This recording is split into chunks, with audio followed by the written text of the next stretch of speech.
না? চলো তাহলে দেখে নেওয়া যাক আজকের রেসিপি, বিনা তেলে পোড়া আম আর পোড়া মশলা দিয়ে চিকেন। কিছুক্ষণ এই সব কিছুকে ঠান্ডা হতে দিয়ে আমরা বানিয়ে নেব ঘরোয়া একটা গরম মশলা। শুকনো লঙ্কা, তেজপাতা, জিরে, বেশি পরিমাণে গোলমরিচ, এলাচ, লবঙ্গ আর কাঠ মশলা, ব্যাস আর কিচ্ছু দিইনি। তারপর ওই গরম মশলাটাকে শিলনোড়া বা হামালদিস্তার সাহায্যে বেটে নিতে হবে, বা এসব কিছু ঘরে না থাকলে মিক্সিতেও হবে। ততক্ষণে আমাদের পোড়া মশলাগুলো একদম ঠান্ডা হয়ে গেছে। এবার সব কিছুকে একসাথে মিক্সার গ্রাইন্ডারে দিয়ে বা শিলনোড়াতে দিয়ে আবার একবার ভালো মতো একটা পেস্ট বানিয়ে নিতে হবে। এরপর ম্যারিনেশনের পালা। তো আগের থেকে যে আমটা পুড়িয়ে রেখেছিলাম, ম্যারিনেট করার সময় সেই আমটা দিয়ে দিতে হবে। তার সাথে দিতে হবে কিছুটা পরিমাণে আদা রসুন আর কাঁচা লঙ্কা বাটা, আর দিতে হবে পোড়া মশলা, দই আর আগের থেকে বানিয়ে রাখা গরম মশলাটা। আদা রসুন পেঁয়াজ টমেটো দিয়ে যে পোড়া মশলাটা বানিয়েছিলাম সেটা কিন্তু পুরোটা দিয়ে দেবো না, কিছুটা পরিমাণে সরিয়ে রেখে দেবো।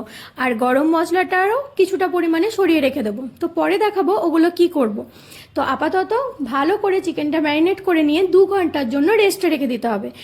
এরপর আসি বাকি যে পোড়া মশলাটা বাঁচিয়ে রেখেছিলাম সেটাতে।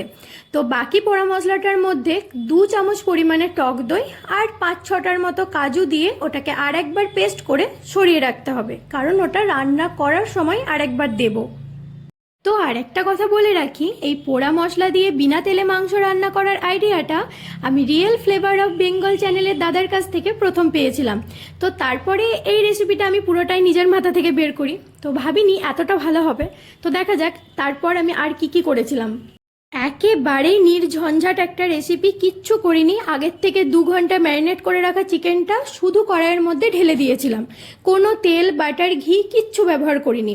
কিছুক্ষণ একটু নাড়াচাড়া করে কিছুটা পরিমাণে জল দিয়ে ওটাকে ঢাকা দিয়ে ফুটতে দিয়েছিলাম সেদ্ধ হবার জন্য চিকেনটা। যেহেতু আগের থেকেই ম্যারিনেট করা ছিল, মাংসটা এমনি অনেকটা নরম হয়ে গিয়েছিল। সত্যি কথা বলতে 1 ফোঁটাও তেল ঘি বাটার ছাড়া চিকেনটা যে এতটা ভালো হবে আর তার গন্ধটা যে সারা বাড়িতে ছড়িয়ে যাবে এটা আমি ভাবতে পারিনি। এরপর মোটামুটি মাংসটা যখন সেদ্ধ হয়ে এসেছে তখন কড়াইয়ের ঢাকনা খুলে আগের থেকে রেডি করে রাখা যে পোড়া মশলার সাথে 2 চামচ দই আর কাজু বাটা মিক্সটা সেটা দিয়ে দেব, আর দেব ওই আগের থেকে বানিয়ে রাখা গরম মশলাটা। তো উপর থেকে ছড়িয়ে ভালোভাবে আর একবার মিক্সড করে ঢাকা দিয়ে কিছুক্ষণের জন্য রেখে দেবো।